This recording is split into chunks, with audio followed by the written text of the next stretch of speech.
Bonjour chers internautes de Sénégal24.net.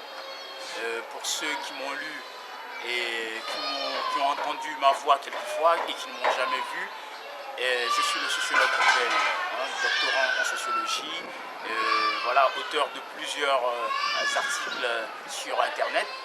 Et donc aujourd'hui, on me demande de faire une petite analyse de ce qui s'est passé, en tout cas de la situation politique au Sénégal. Donc voilà, il y a eu quelques événements, donc je vais peut-être axer mon intervention sur deux événements majeurs. Et il s'agit de la déclaration du président, de l'ancien président Abdoulaye Wade, qui pour moi en tout cas est une véritable ineptie, c'était une sottise.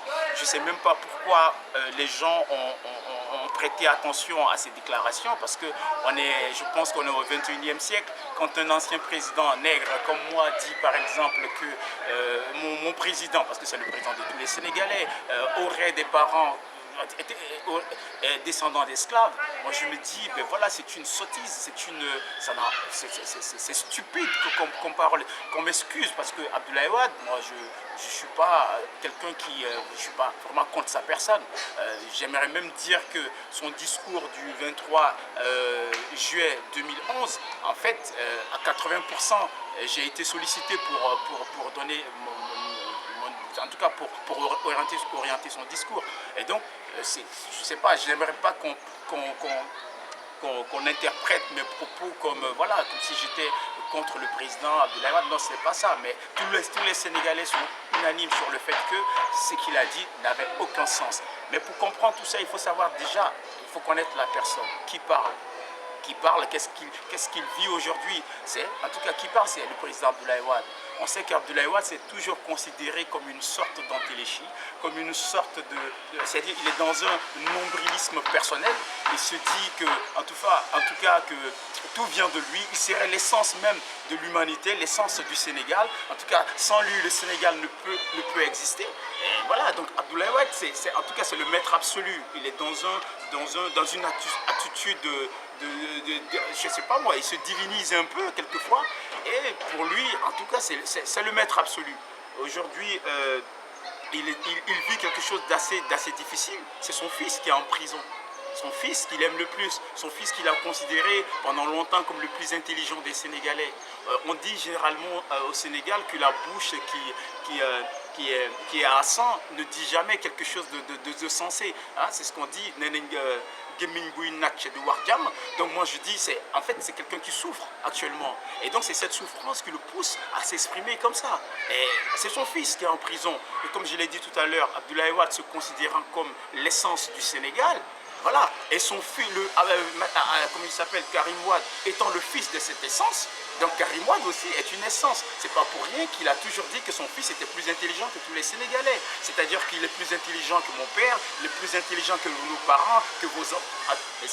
Mais comment est-ce qu'on... Je pense que c'est Mamadou Diouf de l'Université de Columbia, intervenant sur une chaîne francophone, française, qui disait que lorsque par exemple vous dites que votre fils est le plus intelligent, les autres c'est votre fils, donc les autres sont en droit d'en douter. Et donc voilà, Abdoulaye Wade, quand ils disent que son fils est plus intelligent, nous sommes en droit d'en douter. Parce que moi, je n'accepterai jamais que Karim Wade soit plus intelligent que moi. Et puis bon, qui peut mesurer le quotient intellectuel de Karim Wade par rapport à moi? Je ne sais pas, c'est un financier. Moi, j'ai une formation de sociologue. Il est peut-être un érudit, je ne sais pas, je suppose, dans son domaine. Moi, j'essaie d'être quand même, voilà, sans aucune prétention de maîtriser aussi mon domaine. Et donc, quand son père dit qu'il est le plus intelligent, voilà. Donc, c'est tout ça qui fait ce lien qui est très fort entre le père et le fils, qui pousse aujourd'hui le père à s'exprimer de cette sorte. Donc, il souffre, et aussi, il a quel âge? Il a plus de 90 ans, c'est un vieillard. J'irai pas jusqu'à dire qu'il est atteint de sénilité, donc de démentia sénilis. J'irai pas jusqu'à dire ça parce que je ne suis pas un psychiatre. Et donc tous ceux qui disent ça aussi, ils sont dans l'erreur parce qu'ils n'ont pas fait, en tout cas, ils n'ont pas fait, comment dirais-je, diagnostiquer la maladie encore qu'il faut prouver qu'il est malade, voilà, d'Abdoulaye Wade. Donc je n'irai pas jusqu'à dire qu'il attend de sénilité, parce que la sénilité c'est un état pathologique, hein, c'est différent de la sénescence. Alors Abdoulaye Wade est aujourd'hui quelqu'un qui est en train de souffrir, parce que son fils est en prison, mais en même temps aussi, citoyens que nous sommes, nous posons un certain nombre de questions.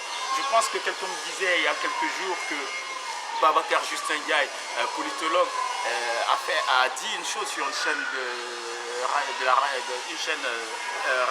radio, que le quart de la CRI était bondé de monde, mais à la fin, il n'y a qu'un seul passager. Et donc ça aussi, ce sont des questions que nous nous posons. Comment se fait-il que, avec comment on appelle, tout le bruit qui était autour de, comment on appelle, tout le bruit, je vais couper un peu, hein, quelquefois.